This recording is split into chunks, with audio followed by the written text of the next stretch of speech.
Why is it so quiet? So I'm playing COD Mobile. Everything's quiet. You wanted us to freaking do this, and now you're playing COD Mobile. I'm ready to start. Are you? Yeah. I don't believe you. I don't know if I've ever believed anything Ryan's ever said. That's true, He's a actually. real liar. Yep, you're a goddamn liar. Boy, Craig Wolf is based on me. That's That's weird. such a shame. Yeah, what a shame. Damn. It's blind. I'm What's going on with my blind. neck again? You guys sync up here? No? I am sinking. Like a ship. All right, hands up to your microphones, Mr. Sea of Thieves over there. 3. Hang on. I'm not recording it. Hang on. What the fuck?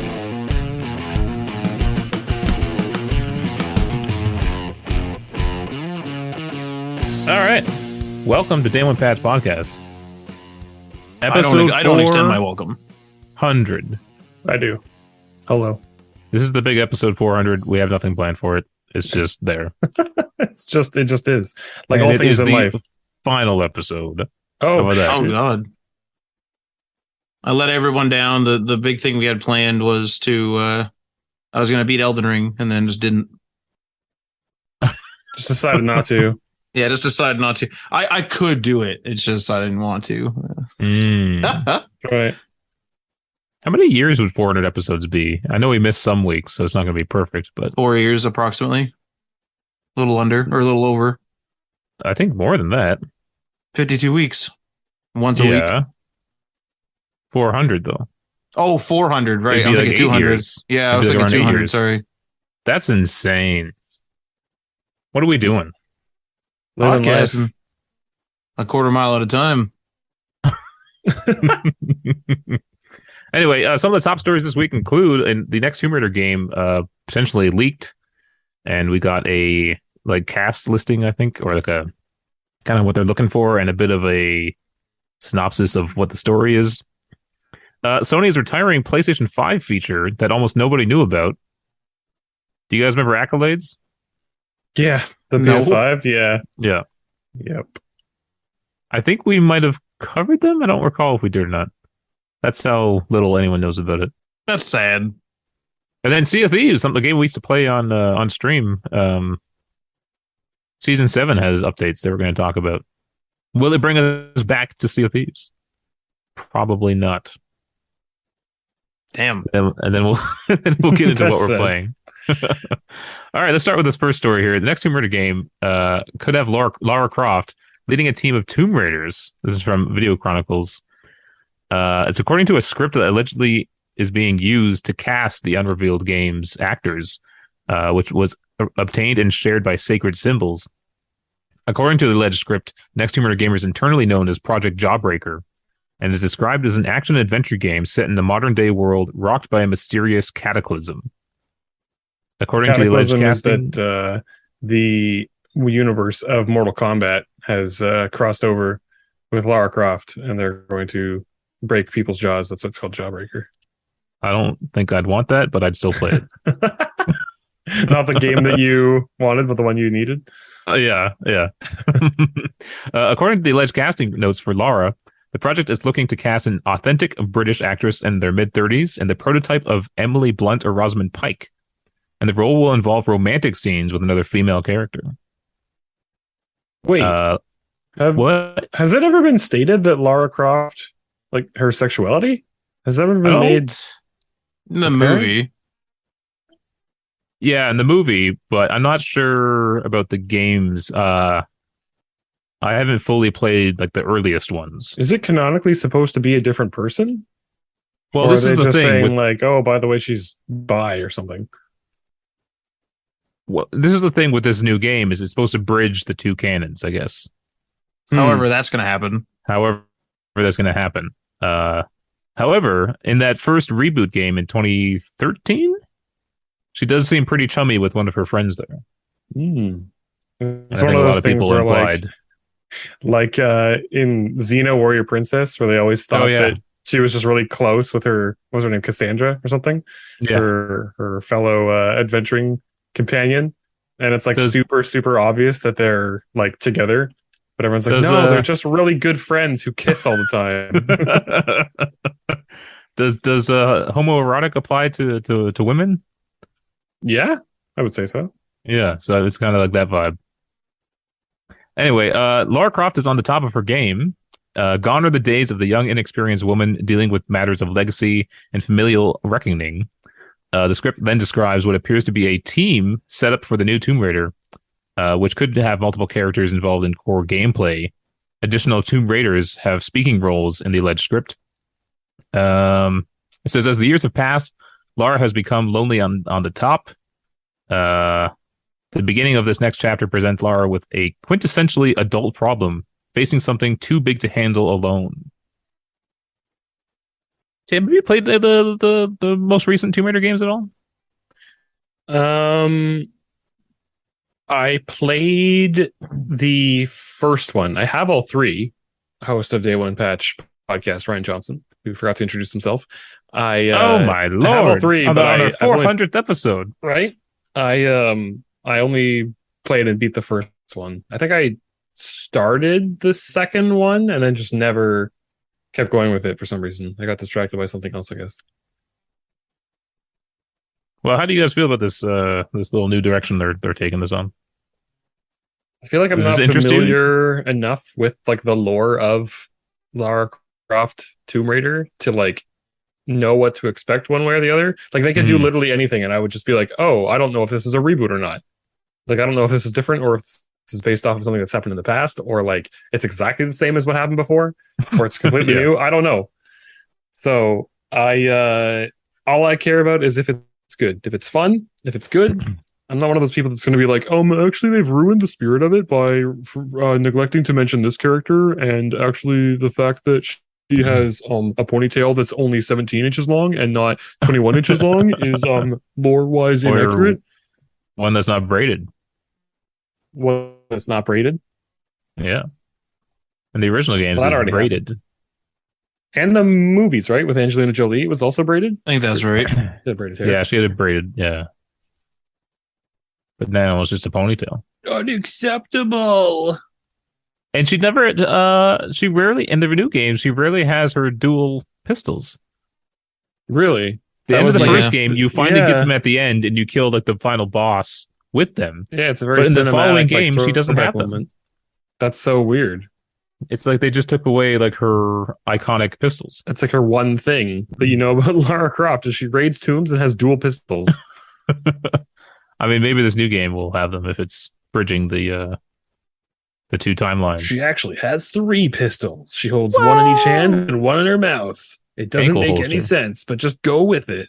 Oh, she's just Bayonetta. She has 2 in her hands and 2 on her heels as well. And her hair is her bodysuit now. Hair is her weapon. What I'm interested in is that they're recasting the lore, the role of Lara Croft. It used to be Camilla Luddington, who I believe is on Grey's Anatomy. And it was her for the 3 games in the reboot series, but they're looking for a new actress, which is surprising. Well, they replaced her from 360 on, right? Or maybe they changed her face. Do you remember on the 360 they just changed her face. They just changed her face. It was the same like voice actress. Yeah. Okay. Was the original 360 one based on an actress, or did they just make a video game character? I wonder if they made it look more like Camilla Luddington because they probably got more advanced facial capture for like the sequel. Right. And sometimes you have to adjust the structure of the face, to match the facial capture, and it ends up not looking like the original one that they just hand animated. Same thing happened with the Spider-Man game. Remember when they changed Peter Parker in the remasters? Yeah, I forgot about that. They said they couldn't use like the original, face that they had based it on. He was a little goofy looking in the PS4 version, anyway. I liked it. I haven't played the remaster, so I'm not sure how that one plays out. But he's in that Miles Morales one, and I assume it's the new face, and I didn't notice, or I don't remember noticing. So it's not that big of a difference. I would assume. Yeah. Really doesn't matter. The people made a huge deal out of it, but it really was not a big deal because people don't like change just inherently.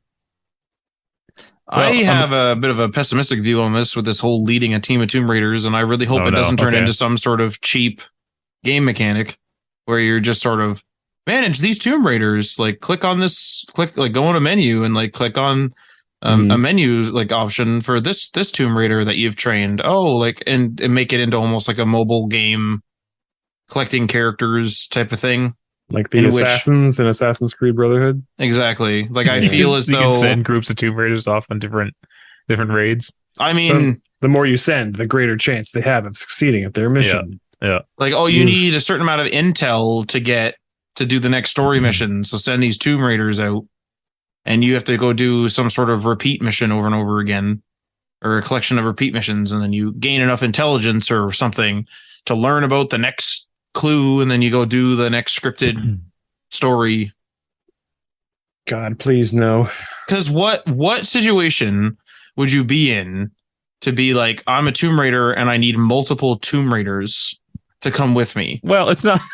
The game's not just about raiding tombs. There's usually some enemy components, some evil bad person who's like looking to destroy the world with the ancient tombs they find. Some cult. So she's going to need like backup, essentially. It's not just, I need someone to tie my rope off. She's going to need more guns. That's what I was going to say. Is this a combat move where you have multiple Tomb Raiders for the combat angle? Because she's gone to ancient cities at this point. I mean, I've only played the first one and then part of the second one, but she's gone to ancient cities and various ruins and stuff. I mean, I'm sure the world is also running out of tombs to raid. It's not like they're still making ancient tombs. So you got a finite economy on tombs. There's a new ancient tomb every day. Like, wow. See, fuck. History's made every day. I was say exactly. Well, regardless of of new ancient tombs coming out every day, you don't need to raid them all. Gotta raid them all.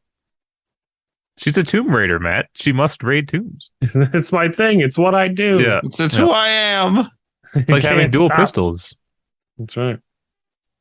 Everyone can relate to that. I don't know what happened. I think for me personally, and I don't know like about you, Tim, but like I really like that first remake because I had previously played the other 360 Tomb Raider games, which you and I went through them, Ryan. The ones like Legend and there's Underworld and that. I played the first of those three that came out and played that, and that's sort of like I would say in sort of like an older style. It's still 360 and modernized to the 360s era, or whatever. But and then there's like that new one, like the newest trilogy that first started on 360 and then got bumped to the next consoles as well, got re-released and stuff. And the next two are only on the next consoles, I believe. But so I liked the jump because I played the first of the old one and then the first of the new one, and it was like a nice. It's like I'm a fan of Tomb Raider enough to want to play it, but it feels old now. It's like, oh, like what's this next section going to be? Well, there's going to be spikes down in the floor, and there's going to be a hole in the floor, and I'm going to go find a rock to hang on, and then I'm going to crawl really slow with using my hands over a ledge, and then I'm going to jump to like a jungle vine and swing across the rest of the way, and then there's going to be a little cutscene of me almost missing it, but not missing it because I'm Lara Croft. The classic, like hang onto a cliff, but the one hand slips. And you gotta get the hand back up. Like I just think that I've just kind of experienced these games, and I know that this is a modern remake of these games, but I think this is why I didn't play the second one to completion.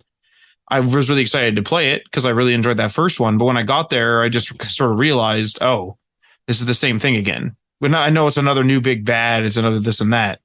But it's the same reason why I can't just rip through all of the Gears of War when I'm slowly working my way through them over the past 3 years is because, sure, I mean, I could do it if I just kind of blocked off a week and I just ran through all the Gears of War. I could do that in terms of time, but it's just the same thing over and over again. It's kind of like an older school shooter at that point.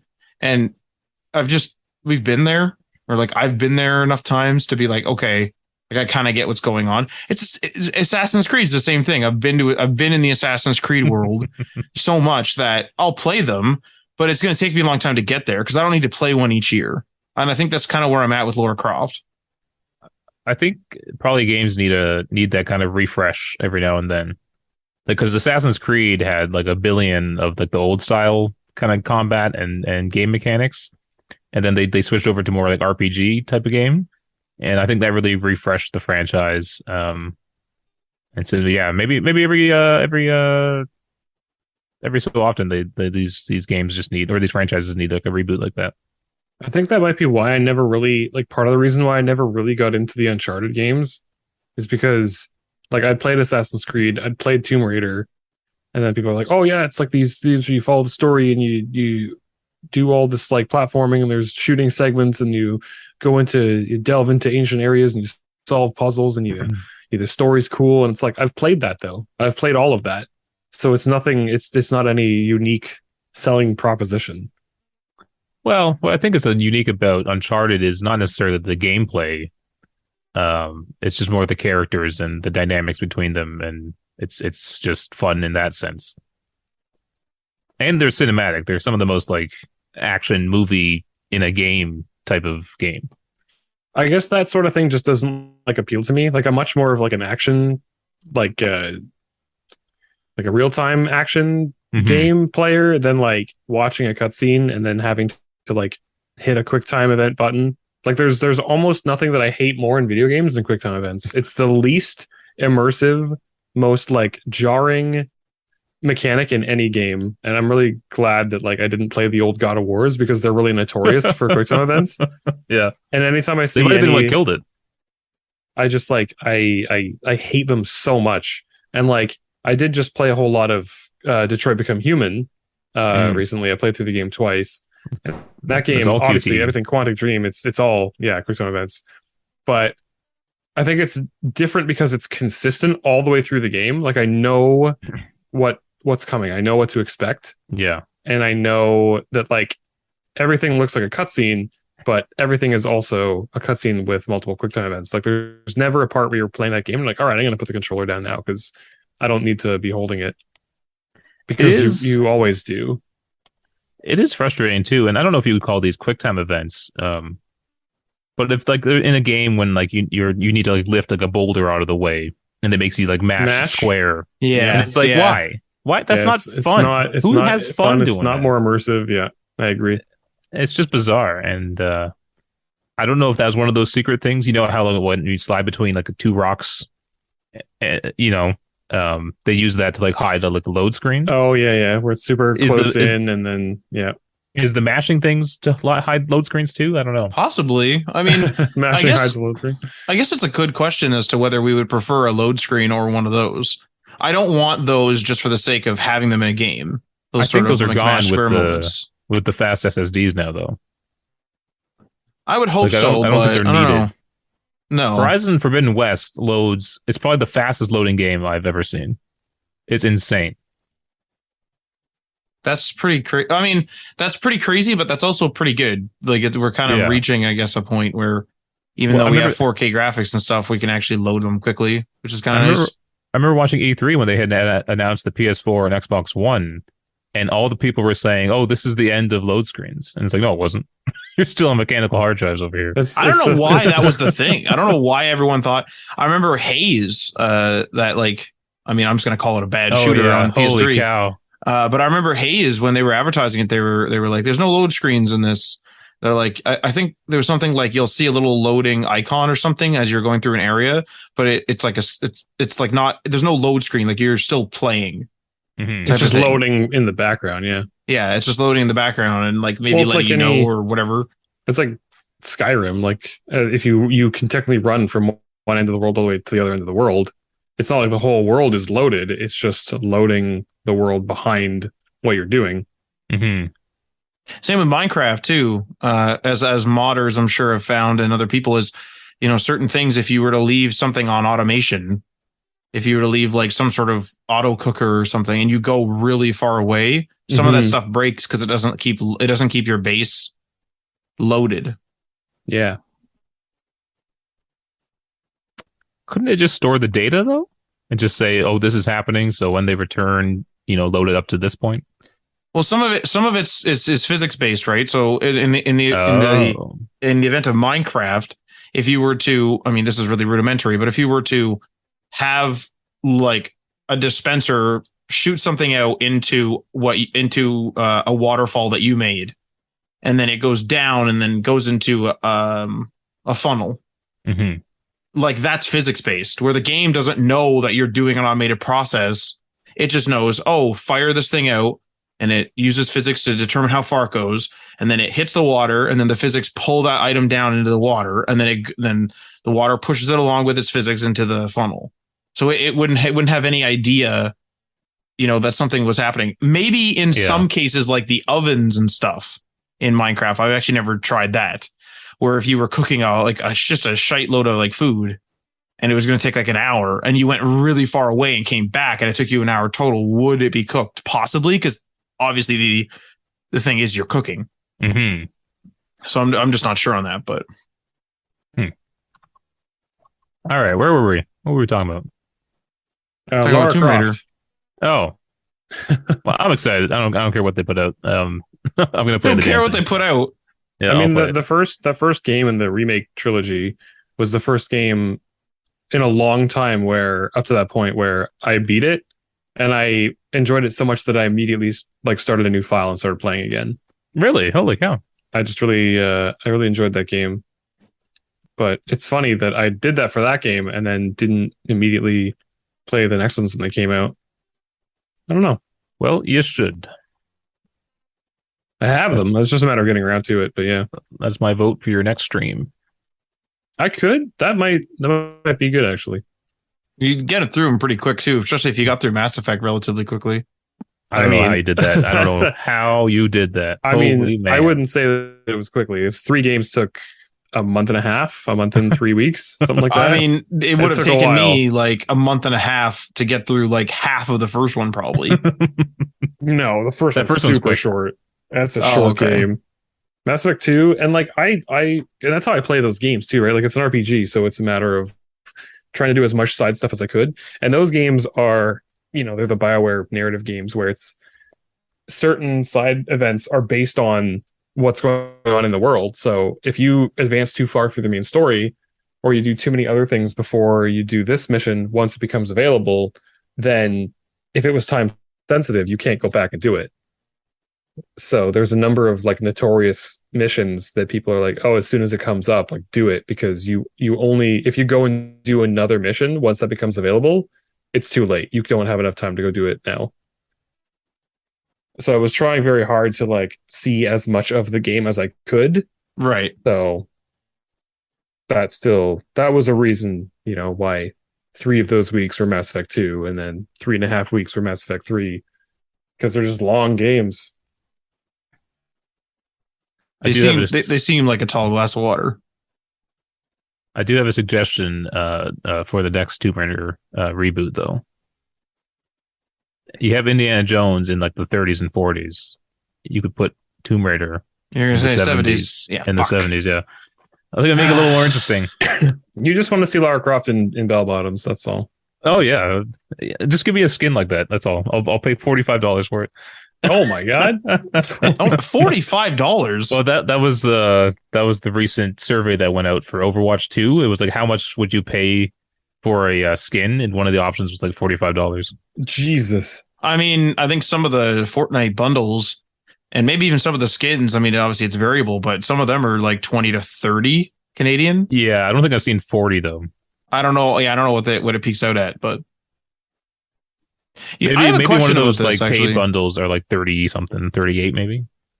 Some of the bundles are definitely pretty big, to be fair, though, in comparison to other stuff in the shop. But in terms of this Tomb Raider thing, you said this one is supposed to bridge the gap between the original. I'm just going to use the 360 as the baseline. So the original 360 trilogy, and then the trilogy that started on the 360, the new one. We don't know for sure. We're just guessing that. Okay, so let's assume that's true, but it is an assumption. Do you think that in that case that this is a reboot? No. I don't know. This leading a team of Tomb Raiders just feels like a platform to me. Like a Halo Infinite isn't just Halo. It's Halo. It's the platform for the future of Halo. Like this leading a team of Tomb Raiders thing has really got me. Like this feels like a marketing term that lore wise, it doesn't really make much difference. It's just a bunch of Tomb Raiders, but for some reason it just there's something not right about it. It feels like there's something going on. It could be a monetary thing. They'll probably sell you skins for them. Oh God! Dress up your Tomb Raider gang. Don't you love what gaming has become? I mean, this team is just coming off of Avengers, right? All the skins and customizability and stuff for that. So who knows if that's influencing. God. If this game is taking, I'm sorry to say this, but if this game's taking any sort of influence from Avengers at large, there's going to be a goddamn command table and you're going to command these Tomb Raiders around. There's going to be a war table, whatever the hell they call it. Oh my Christ. What are we going to get in the old Quinjet and then have bad ratings? Like, oh, Jesus Christ. All right. Well, 70s Tomb Raider, get the hashtag going. We'll make it happen. And don't play Marvel's Avengers. Oh. Don't maybe worry, if it's $10. Anyway. All right. Sony's retiring PlayStation 5 feature that almost nobody knew about. This is from Kotaku. Sony updated its important notices page today to tell PlayStation 5 users that the console's accolades feature will, as of this fall, no longer be supported, citing that it hadn't seen the level of use we anticipated. Like most PS5 users, this was the first time I'd heard that the console had a built-in multiplayer feedback system at all. Accolades is a feature on the PlayStation 5 that allows players to commend other players for their performance in multiplayer games or matches. After completing a match, players are able to anonymously send badges to others they wish to recognize for things like being helpful, welcoming, or a good sport. I do remember them announcing this, and then I heard nothing else, and I didn't even know it was actually implemented yet. I thought that it was there at launch because I remember seeing it, but then I also didn't have a PS5 at launch, and then I also I have not played any multiplayer games on PS5. Oh, so yeah. I have never even had the opportunity of using them. They didn't promote it enough. I think they're complaining that, or not. I guess they're not complaining. They're just stating that not enough people were using it. But it's like they didn't even tell you where it was or how to use it. I didn't boot up my PS5, and it's like, hey, send an accolade. Or after playing a multiplayer match, you played a match of Fortnite, send an accolade. There was none of that. Mm. It has to be in your face. Features that are niche or are new and things that people aren't used to, or more specifically aren't used to reaching for, need to be really in your face. It needs to be a tutorial about it. It needs to be told to you. You need to be reminded.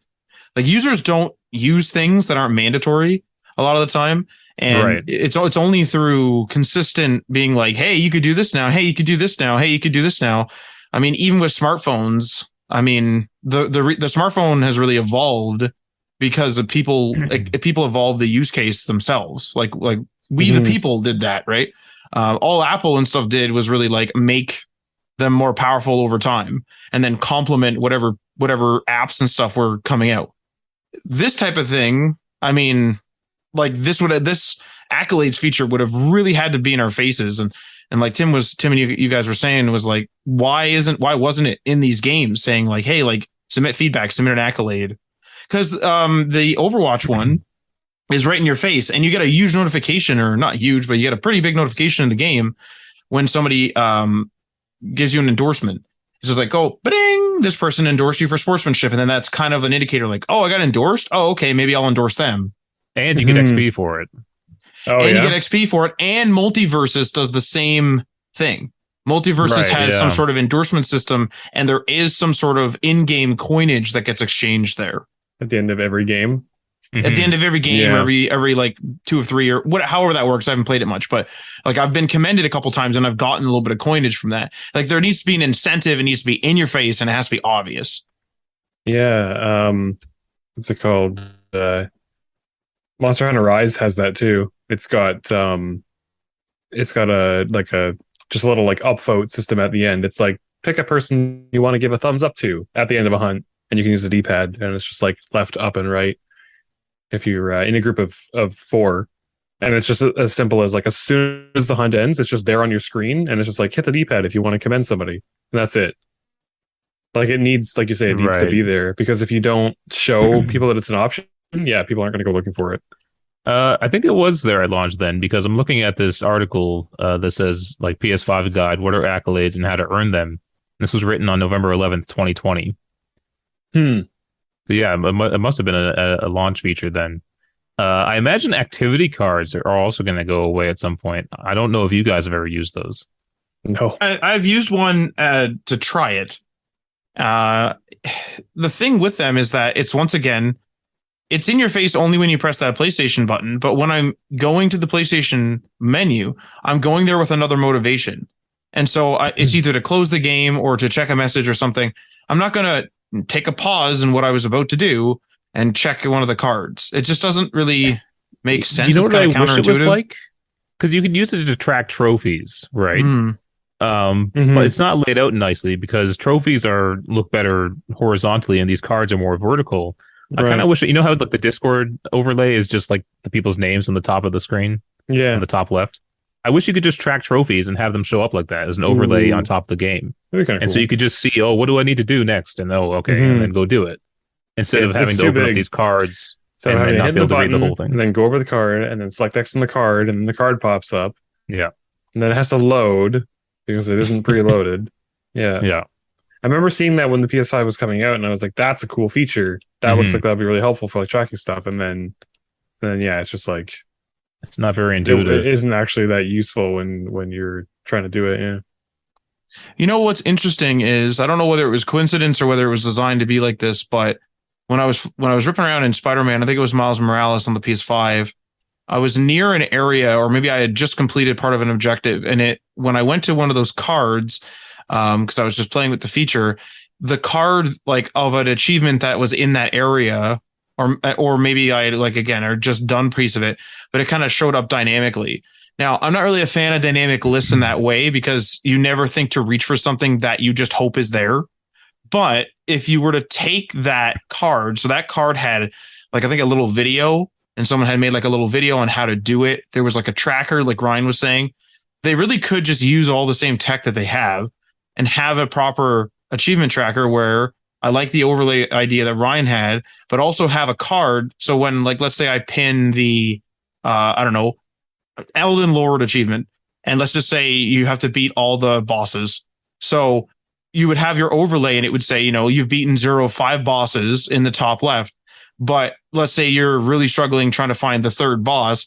You could click the PlayStation button and because you've pinned and attracted this achievement / trophy, you'd be able to go into a card that is there, and it would show YouTube videos from influencers and stuff like that, because you're going to do that same lookup on a phone or a tablet. So it wouldn't keep you on the device longer. Just keeps you on but I'm not opposed to it just being on the PlayStation and it just saying like, hey, like, where was that again? And it's like, oh, you're on the third thing, because Google does the same thing. If you look up something and it knows of a video on YouTube that at minute 1 through 3 has the information you need, it suggests just that clip, not just the video, just that clip. If they could do that and have that on the console, I think that would be a lot more useful. It's there. There's the whole overlay system. It makes this card system not a waste.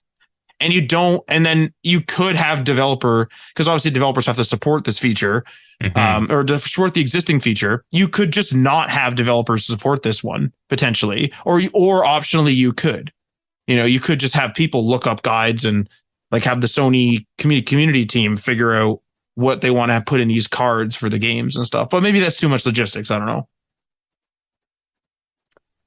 It also says here that the PlayStation 5 will be getting additional social features soon. Last Thursday, Sony announced that it would be opening a beta mode to test screen sharing, game joining notifications, and the ability to send stickers and voice messages. Now, voice messages, the 360 had that.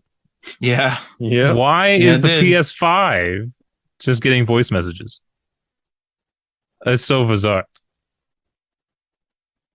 I can't think of a voice message I've ever really needed to hear either. It's always the random ones when you're playing like Halo 3 at like 2 a.m. and some person from across the world sends you that you like didn't even associate with that much, or from your perspective, in like a multiplayer match, and then you get like a voice message from them after the match, and they're just like so riled up about something that you didn't even realize that you did in the game, and then you just save those ones forever because it's just so bizarre and funny, and you just want to keep it forever. Was it Matt? Was it you or Marty who got a message where they're like, "I'm gonna report you to IGN"? I think that might have been Aaron. Was that Aaron? Okay. I think that might have been Aaron, and he was telling us about it. I did get one voice message I remember I kept and we played over and over again. Was we were on 360 and one of the people in I think it might have been elementary school, might have been like grade 8 elementary school, but in the online crowd that I played with, I guess like I wasn't answering, or like I think maybe Xbox Live was acting up or something, and I wasn't getting somebody's invite and I wasn't sending them an invite. They just hear like in this really compressed, like, Matt, send me an invite. Like, fuck. So I had that around for like a good few months, just laugh my ass off listening to that. It was really stupid. God damn. Well, rip to accolades, I guess. We barely knew you. Yep. That's sad. All right, a final story for the week. Sea of Thieves Season 7 update brings captains, ship loadouts, and faster loot trade-ins. This is from GameSpot. The marquee new addition is the ability to purchase your very own captain's ship, whereas previously you'd load onto a ship the size of your choosing and customize it with available cosmetics. Now you have the option to exchange gold coins for your very own ship that you can then give a name and custom cosmetic loadout to. This then opens up a wealth of other new gameplay features. So a captain's ship comes in the 3 usual sizes, and each of it has its own associated price tag. Captain's sloop, 250,000 gold. Brigantine, 375,000 gold. And galleon, 500,000 gold.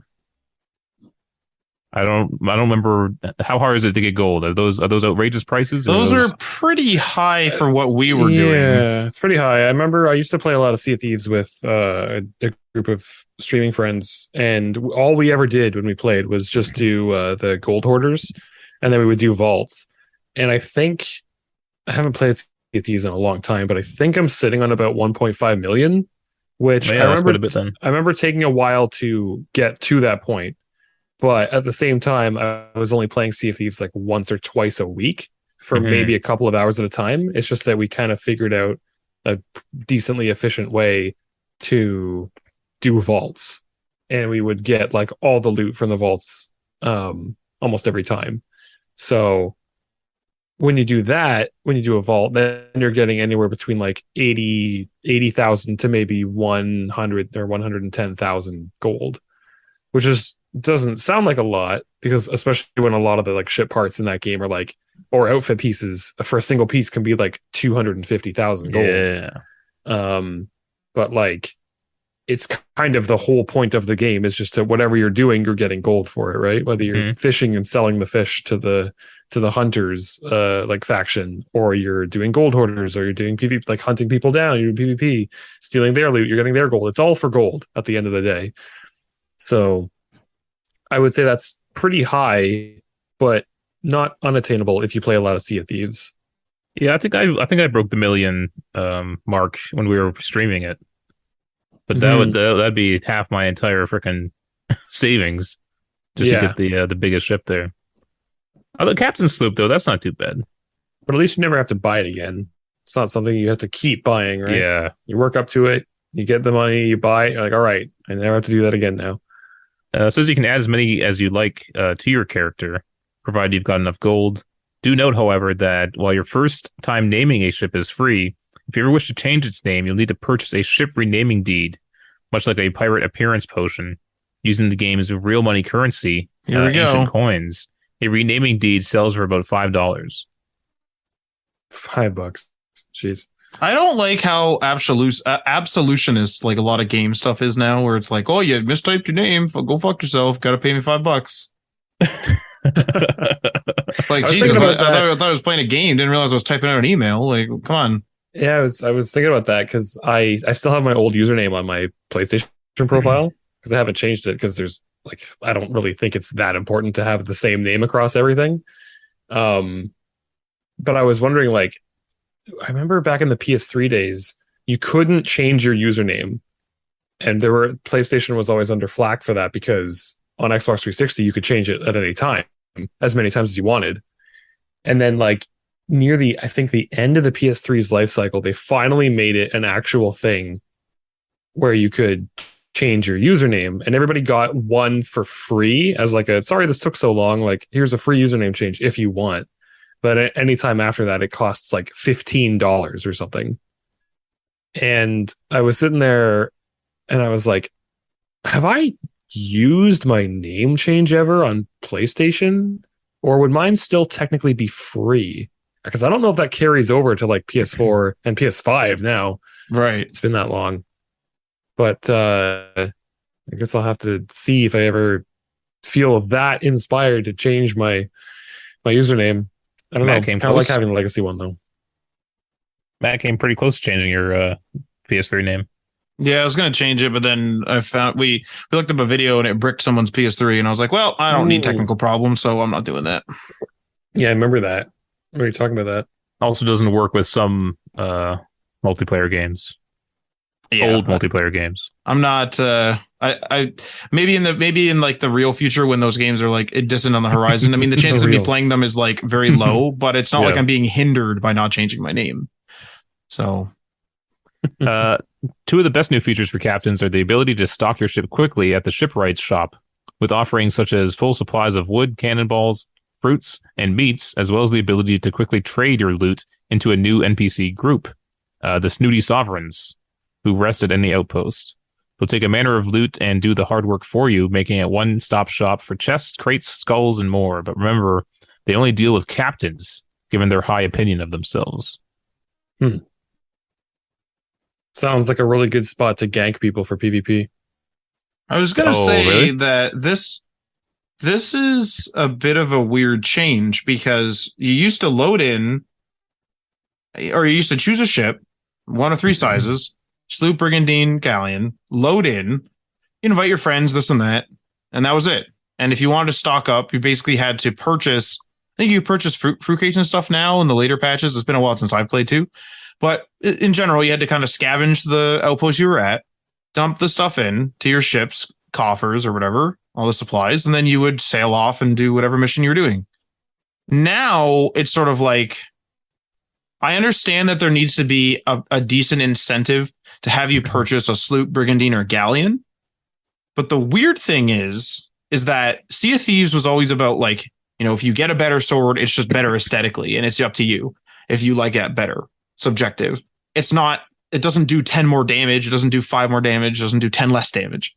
It's just the looks. Same with your outfit. Same with your ship's looks. And some things may be a little strategically, like my big loud Xbox logo is going to be more obvious, so you get spotted more. But, you know, short of just visual stuff like that, Sea of Thieves was very much like a level playing ground, more or less, in terms of the equipment. Mm-hmm. Now it feels like, like, I understand, like I said, there needs to be an incentive to spend a minimum of 250,000 gold on one of these captain sloops and up for the rest of them. But, like, am I buying a fast lane in Sea of Thieves now? Like, I understand this is not like a huge thing. It's not like I am the only captains get swords that do 10 more damage. I'm not saying this is a huge thing, but is this starting to tip that way? Is this the beginning where that's happening? Now, the thing is, though, is like you have it written down here, Ryan, where if you want to stock up as a captain, there's various supplies, like wood is 2,500, cannonball 3,500, throwables is the same with fruit, 2,500 for meat and 3,500 for bait. So like you are paying out, but like the Snooty Sovereigns won't talk to you unless you're a captain. What have you been all this whole time? And then another thing is that you have to buy a captain's sloop. And then you also have to buy a captain's brigantine. And then you have to buy a captain's galleon. So when we've played on all three, depending on whoever's online. So like you would have to spend like a significant portion of money, because we would play on the other two, like basically the top two, usually the sloop, usually not to the sloop. So it'd be what, 875K just for us to get the galleon and the brigantine. Like, does this feel like a fast lane? Like, what do you guys think about that? I don't know. I don't know if I'd call it a fast lane. Like, imagine we go to a vault and we don't have a captain's ship. And we load up, we beat the vault, or even just a fort, whatever. We're emptying a huge supply of treasure. And we dump all this treasure into our ship. And there's, 15, or let's say 10 for the sake of simplicity, 10 chests, 10 other resources. So there's 20 things. That's 20 trips, 20 round trips. Pick it up, out to the cellar, back there. And variable distance ones. And you have to find each one of the vendors, because each person takes only certain goods, right? And there's some crossover, but in general, each person only takes certain goods. Now, while we're doing that, we're exposed. So not only have we not been able to purchase this instant stock up to get going quickly, we've had to scavenge and or maybe purchase some fruit crates or whatever if you're able to do that. But you've had to scavenge and stuff like that. Then you've had to go and do the vault or whatever that you did to get all the treasure. And then you're a sitting duck on the dock for 10 minutes, 15 minutes, depending on how much treasure you have. Whereas it sounds like, and maybe it's not as instant as I'm thinking, but it sounds like the sovereigns are just very quick. Like, is it literally just unload? Remember they showed like a crate or like a crane in the one video we saw, I think at E3 or maybe Summer Game Fest, where like, is that what the sovereigns is, where you just load everything onto a crane, press a button and it all instantly sells? Or is it just like, hey, there's one outpost or there's one person at an outpost, and instead of you running to 4 different people, you just run to the one. Right. I don't know. Like it just feels weird. It's like you start faster, you end faster. Is that a problem though? You're a sitting duck. Unloading your ship when you're just have like a little bit of loot, you don't really need to have a guard on your ship generally. Mm-hmm.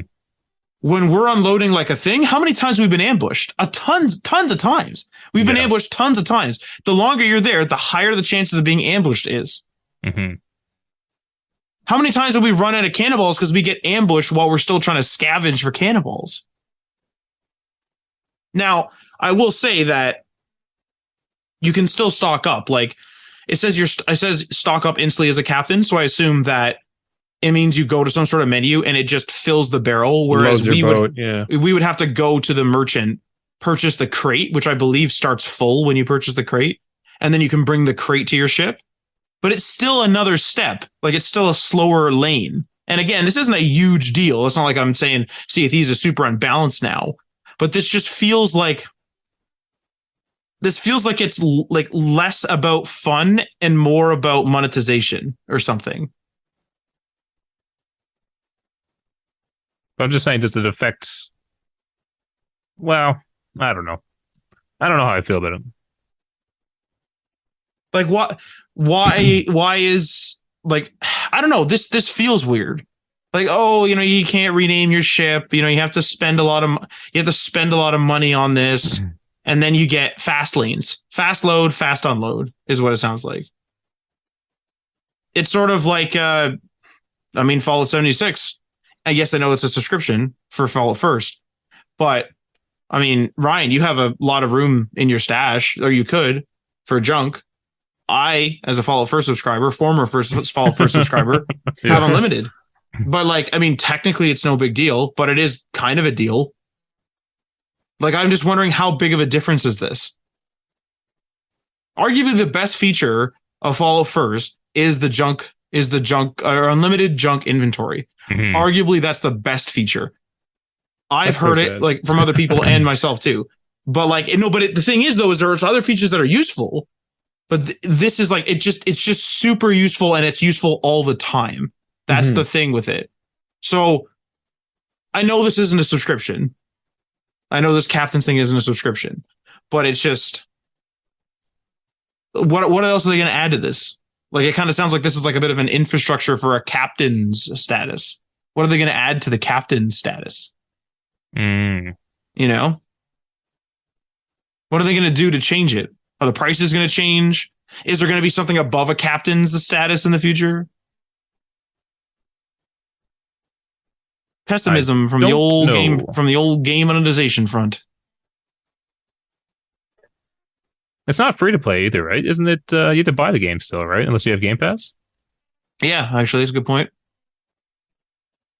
Like, to be fair, like you are buying this with gold coins, which you don't purchase. Maybe you can now. I don't know if you can or not, but like gold coins are just the currency in the game. Yeah.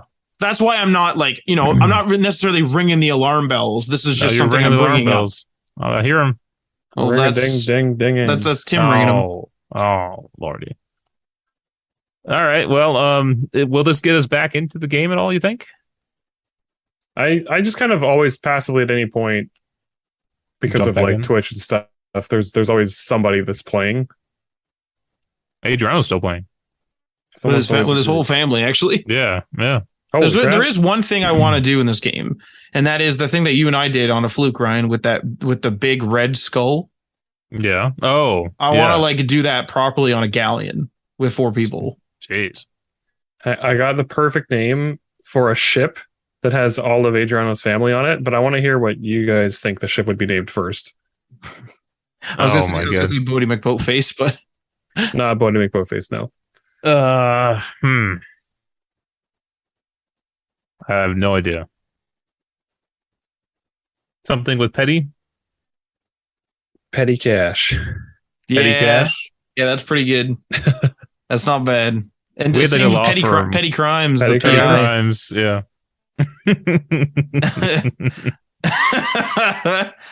You're welcome, Adriano, for that one. Because I know you're listening. All right. Let's hop into what we're playing. Any takers? Anyone got something exciting they're playing? Tim does. I mean, I can't remember if I think I said it last week that I started playing Fallout New Vegas again. Mm-hmm. Which is always fun because it's like my favorite game of all time, basically. But unpatched, not unpatched, but unmodded, and with only the patch that is available when you buy the game on Steam. It's pretty broken. I've encountered so many things that I'm like, yeah, that's not normally like that. They should have addressed that. I can't believe they just left that like that in the base version of the game. Wow. But aside from that, there's I've been doing a lot of Fall Guys. I've been getting back into Fall Guys. Mm-hmm. Played a bunch of that on stream this week with some other streamer friends. And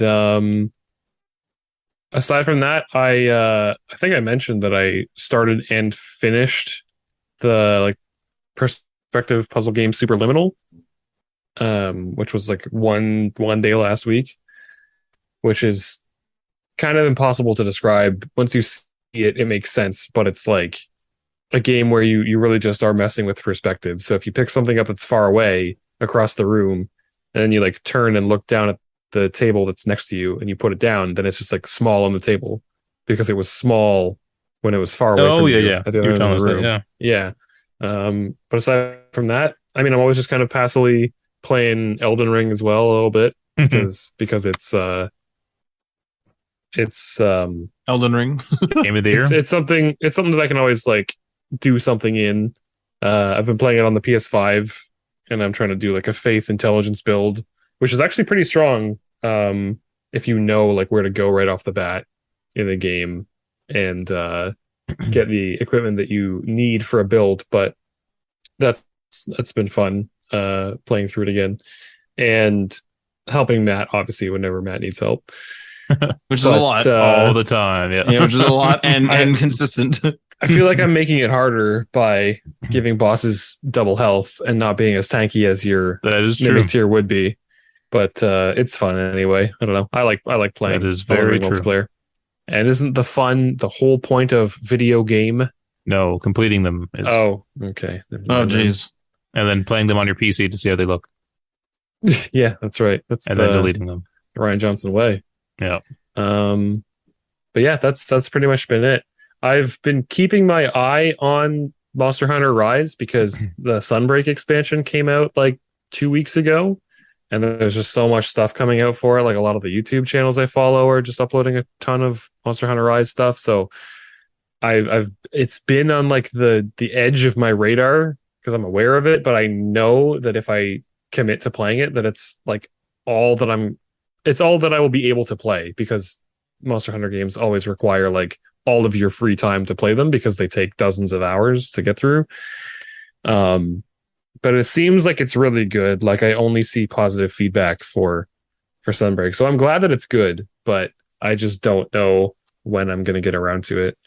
But yeah. Oh, I also didn't play my Steam Deck at all in the last week. I didn't pick it up for anything because the battery died. Yeah, battery died. It's a shame. I don't know why they would sell a product where the battery just dies after 2 hours. Like, what am I supposed to do with that? I guess I just throw it out and buy a new one. And they should sell some sort of device that like you can like plug it into the Steam Deck and then like plug it into your wall or something, then it can like recharge the battery somehow or something. Oh. Okay, well, I'm limited by the technology of my time. Matt, what are you playing? What am I playing? Well, I started and beat Sniper Elite V4. I was playing it co-op with a friend and we were just kind of messing around with it, just trying it out. And we did, I don't know, not that long of a session. And we were kind of playing it in all ways. So, not super stealthy where it's like everything's like super realistic, but it's like we went into some situations loud, some situations, sniping and those type of things. And just kind of we did a bunch of the side objectives, if not most of them. Like I think we missed one because we didn't realize if you beat the final objective, then you can't do the side objective. But most of the side objectives and stuff as well. I've almost completely upgraded the main gun I was using. And then we basically accidentally beat it. We sort of like got to the end and was like, oh, like, is that it? Oh, okay. I guess that's Sniper Elite V4. Cause I think there's, I want to say 8 missions. Not super long. Like if you really wanted to go stealth and like quote unquote play the way they wanted you to, or where they like expect like a realistic sniper to play. Yeah. It would take a long time because you got to like you can't be shooting too much. You got to be using a silenced pistol, which the only one I have is a well rod. Or like, taking people down with like a knife or, whatever.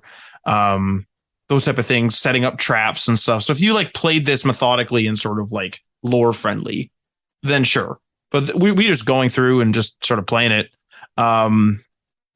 Pretty fun. You said there's only 8 levels, but is it like the modern Hitman games where they're only 8, but they're just super dense and you can like replay them multiple times? Like the point is really in the replayability. Yeah, definitely. Because I was trying to work on, not like super religiously, but I was trying to work on leveling up my Springfield, and like haven't even upgraded that. And there's like a bunch more rifles, so there's definitely. It's basically just like the mission is you're at this shipyard, and you get like the shipyard and maybe some of the country around it, and it's just sort of like there's a bunch of side objectives. Have at it. And then you can go there, do the main objective, do the side objectives, collect collectibles, those type of things. So definitely kind of Hitman-ish in that way. Absolutely.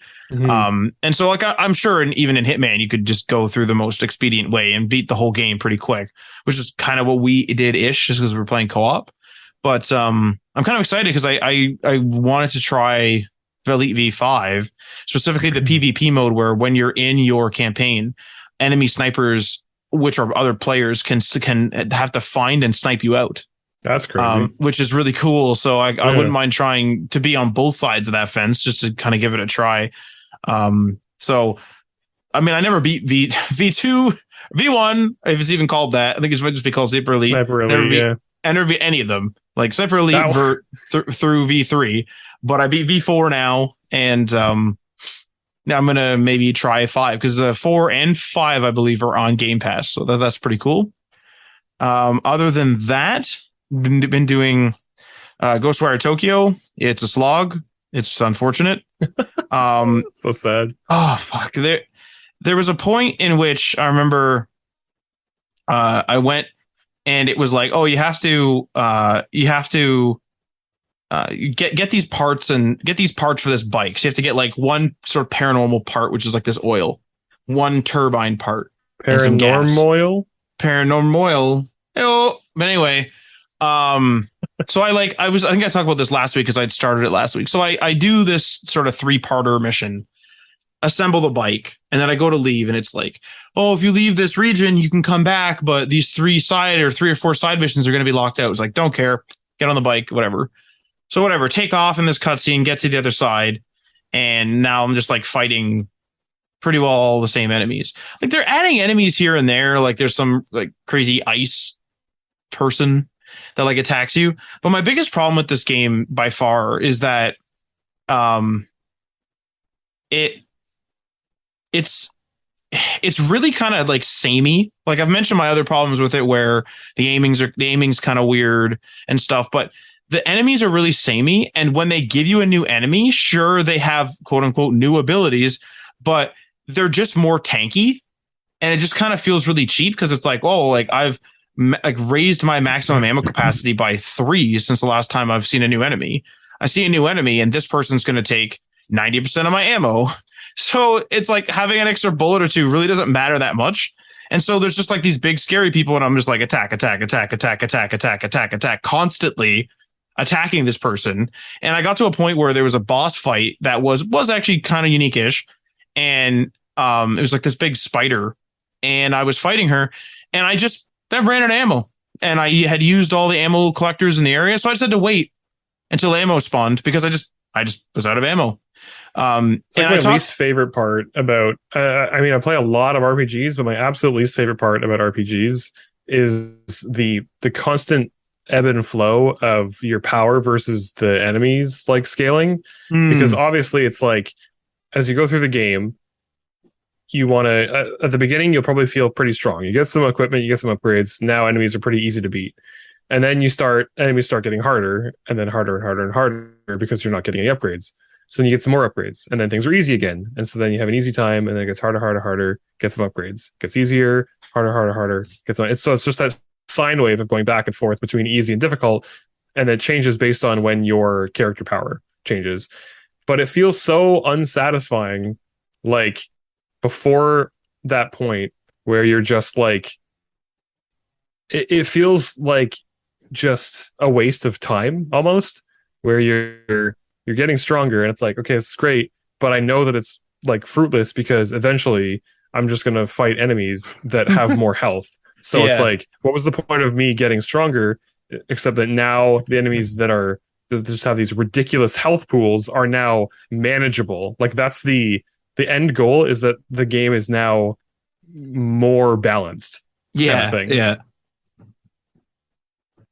Yeah, no, I definitely feel that because I mean the game, like I started having fun with it, like a lot of fun with it. The one session I played, because I played maybe 2 or 3 sessions, because what I did was I was like, man, I'm kind of taking this game a little slow. Maybe I'll try to go a bit fast. And I tried to kind of speed up the combat and stuff, which was a little difficult for me because I'm not a big fan of the aiming. And I did that and I started having fun. I was like, oh, maybe this game needs to, maybe I'm just like treating it too slow. I need to really get in there and really fight. And that's kind of what the little clips show in the skill tree. When you select this tree, it shows how the skill works in a little video. And so I'm like, oh, maybe like that's my problem. And so, that was great on the standard enemies until I started going into these story missions where they started throwing these really big ghosts or whatever they were, where one of them throws ice and then I can't move very fast. She's super tanky. So I'm just sitting there wailing on her. There's this other woman ghost where she has like these huge scissors and she always runs at you. And so I'm constantly trying to like interrupt her and stop her and stuff like this. But it's just like a battle of attrition where it's just like, oh my God, there she is, kite. And I can use like explosions to try to knock her over, or like constantly hit her with wind or constantly hit her with air. But it's just like, once I'm done fighting one of them, it's like, oh, I'm almost out of ammo every single time. And so whenever a new one shows up, like the ice one is the newest one that I can remember. The ice one was just like, well, this person's going to have a shitload of health. And it's going to be like, just like you're saying, Tim, where it's just like, well, I'm not going to be able to take this person out quick because A, she's going to slow me down because she's ice. And B, like, here we go. And of course, one of them can take away your powers because of fucking course they can. God. Core mechanic of the game. Core mechanic. Frick. Well, I'm glad I ended a chapter and it didn't take my powers away. I like that. Hey, at the very least. Congratulations, game. So that was Ghostwire, but actually just before the show here, for a few hours, Tim and I were doing the Elden Ring. Tim's helped me through that for quite a while now, and I'm in. I mean, I don't really know how to spoil anything because I don't know what's happening. So I'm at the very, very end. You're at the final boss fight. I'm at the final boss fight, yeah. So I am in the shit big time. Is basically it. There's like 2 parts to this one, and Tim and I beat the first part like super easy the first time. And then we have like some connectivity issues and stuff like this because I don't know, the game sucks at online on the PC for some reason. But when we went back, because we like, took a break because we had beat a couple bosses and ran around quite a bit of the level, took a break for like a little bit for dinner, come back to it for about an hour and a half, and we get stuck, like we can't beat that first fucking phase again. But I'm on the last fight, so I hope that the next time I play, I hope this isn't another Millennia where it's going to be like, I don't know, 3 to 4 sessions just to beat him. But it's a battle of attrition. I keep threatening to uninstall it, but I mean, I do that on Fortnite as well, so I just always do that, it seems. So we'll see how it goes. But that's it's like your average League of Legends player. Yeah, uninstall. Yeah, uninstalling, and then they do it, and then a week later they're like, "Oh man, I'm so used to playing League of Legends. It's all I play. Better reinstall League of Legends." Better reinstall it. Yeah, the difference is that I actually don't typically uninstall it. But I've never been so mad at a game that I uninstalled it, and I hope that day never comes.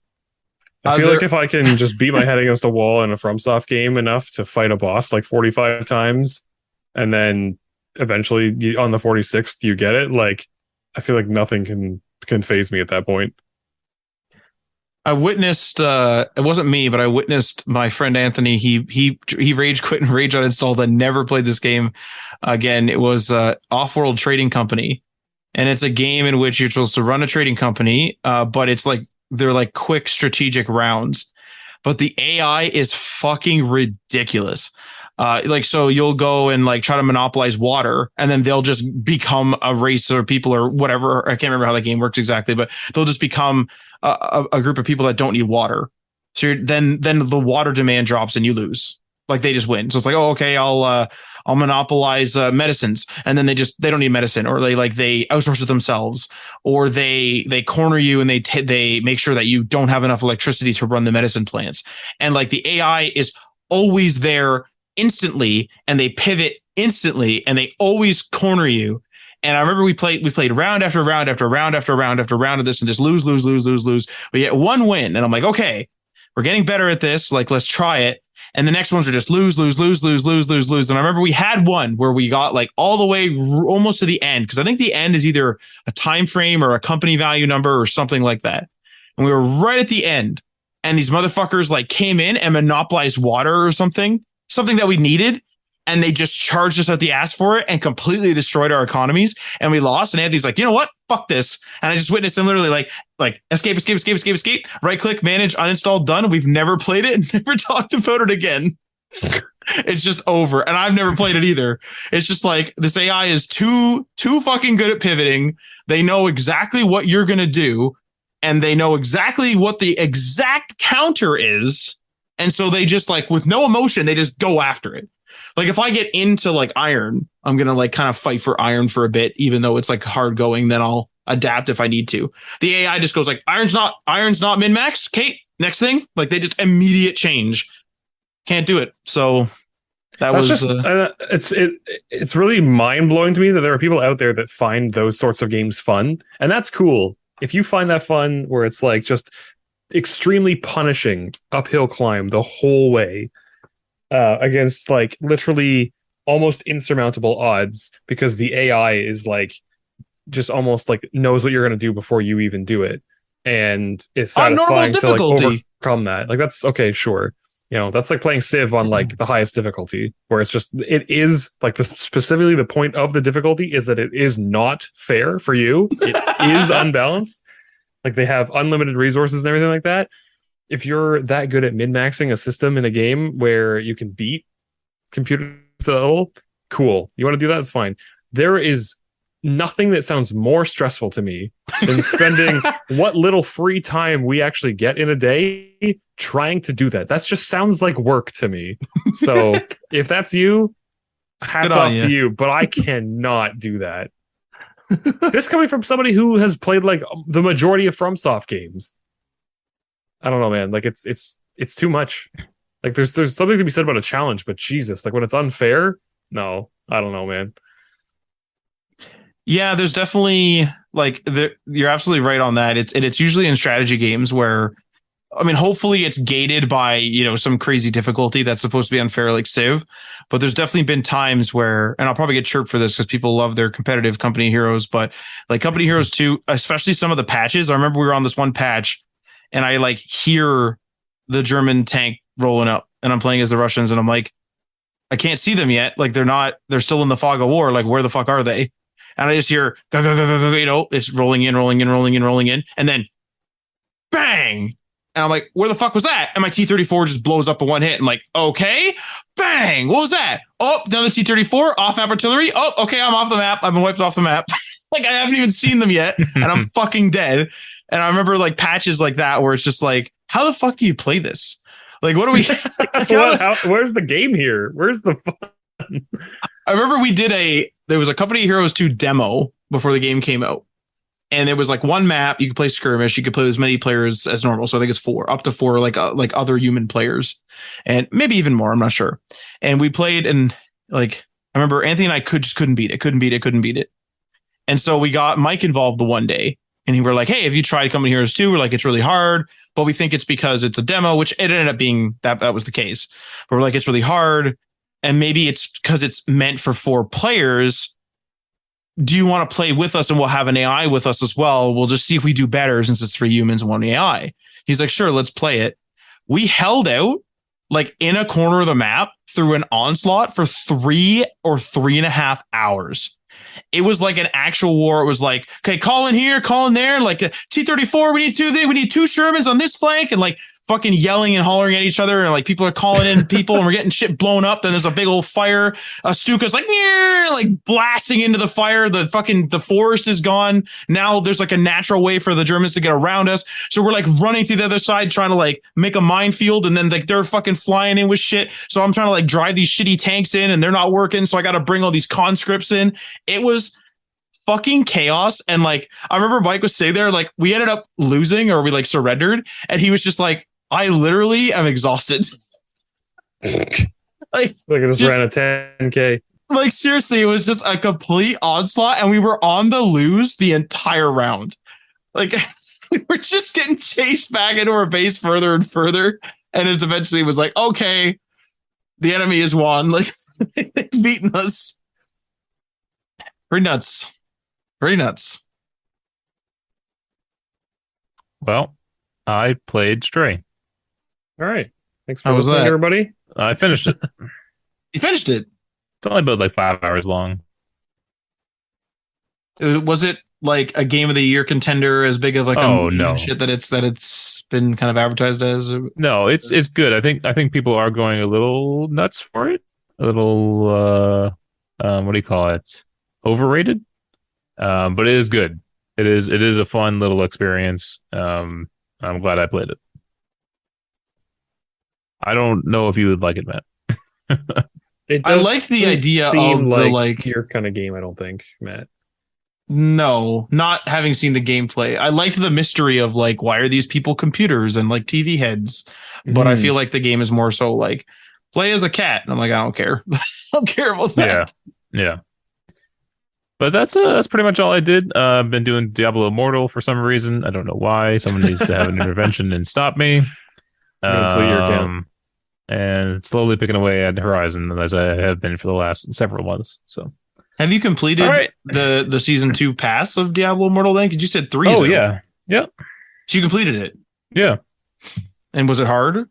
Oh, yeah. That was right down to the last day. Fuck, it can't. And I had to buy that thing again where you get like 14 levels. No, not the boost. They got you. If you have to buy the boost, that is a garbage battle pass. You don't have to. The alternative is to play nonstop. The alternative is to play it every single day for at least 2 hours. Yeah. That's not okay. That's not okay. Yeah. That's not okay.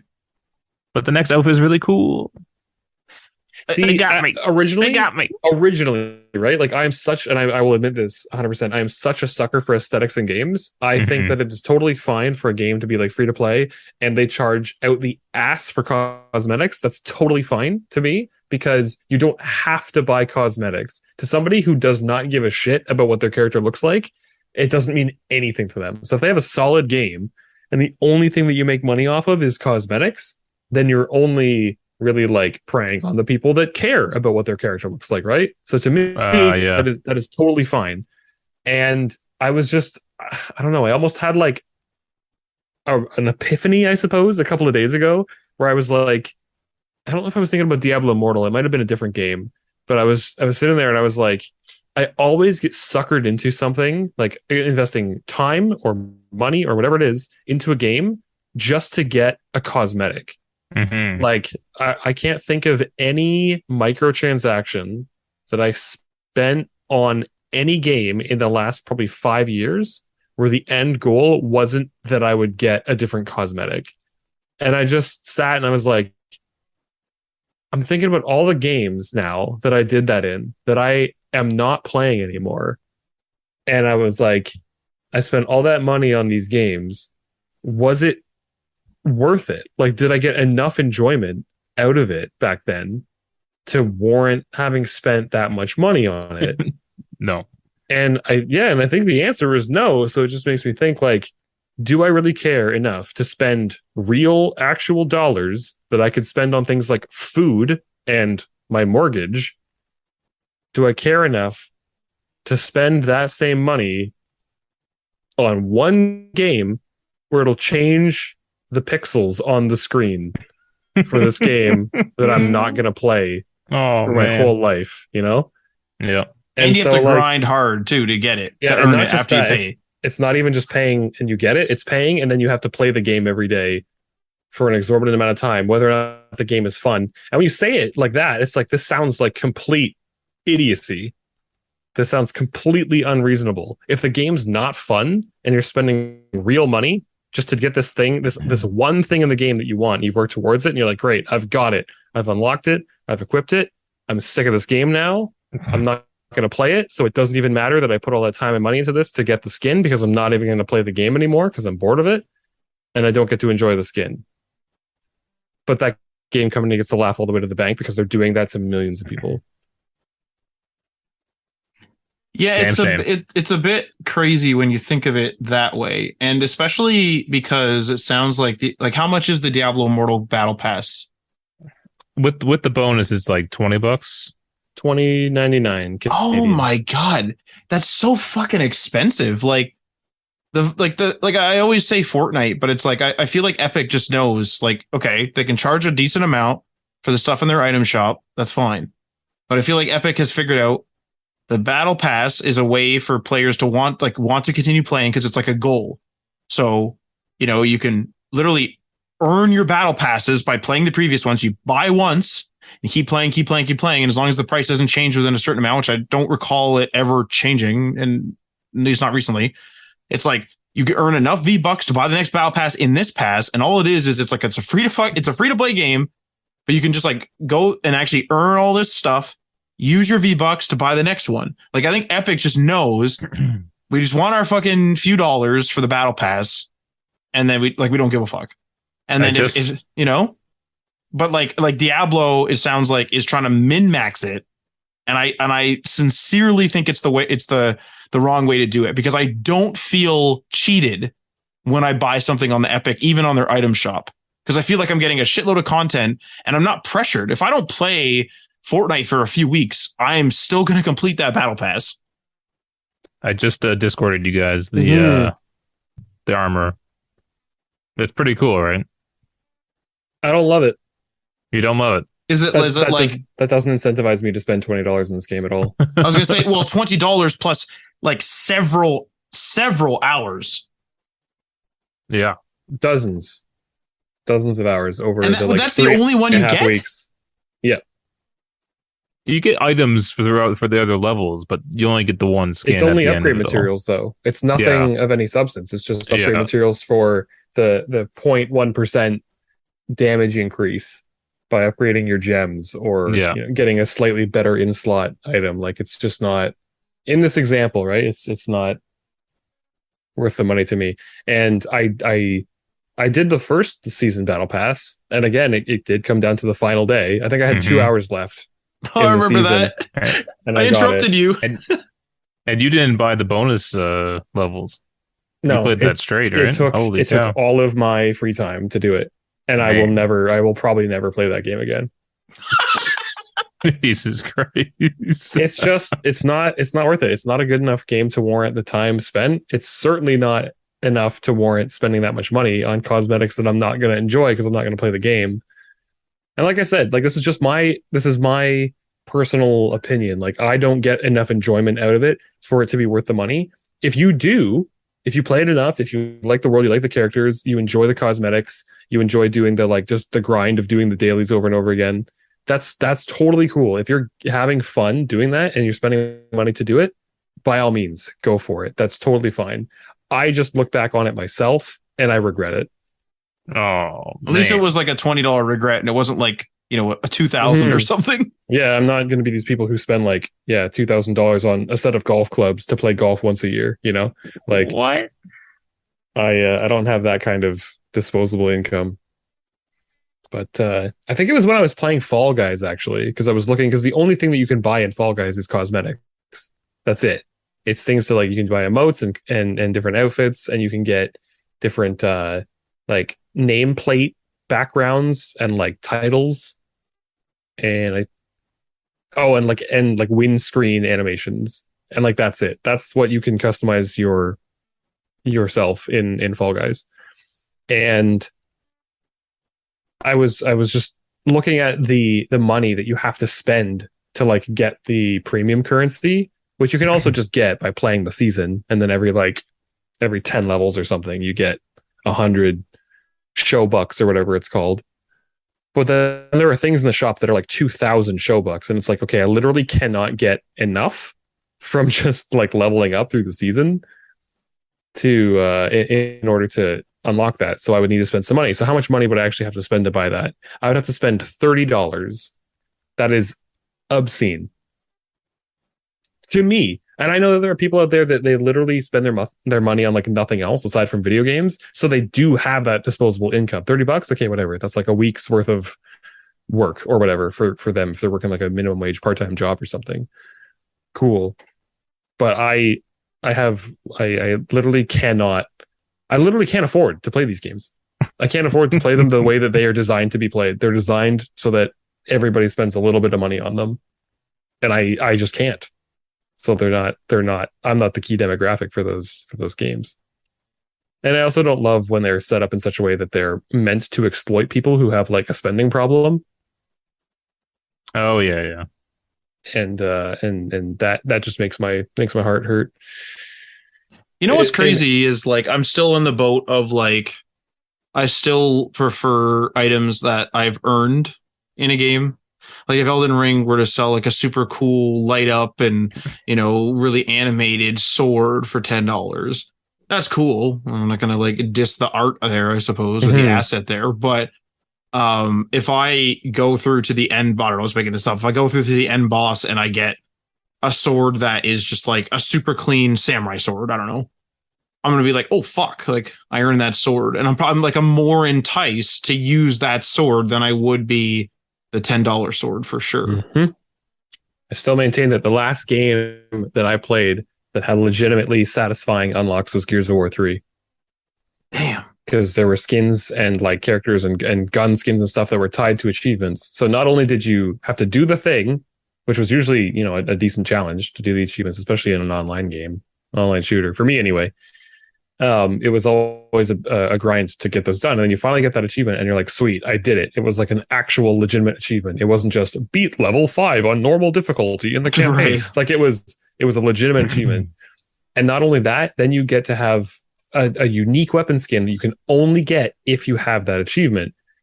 And what that means is that when you equip it, other people can see it too. So it's not only that you get the satisfaction of having the achievement, you also sort of get bragging rights to show off to people online. I did this thing. I have this skin, and it's the only way to get this skin is through getting that achievement. And seriously, that is legitimately like satisfying. And there's even like there's kind of bragging rights to go along with it. And that's fun. It's fun to be like, hey, look, I did this thing. And people kind of know, oh damn, like they dedicated enough time or they were good enough to pull that off. Now it's just when you see somebody with a skin, it's they got deep pockets.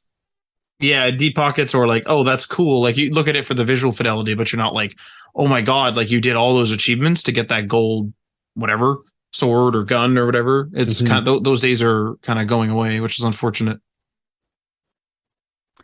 All right, that's all the time we got.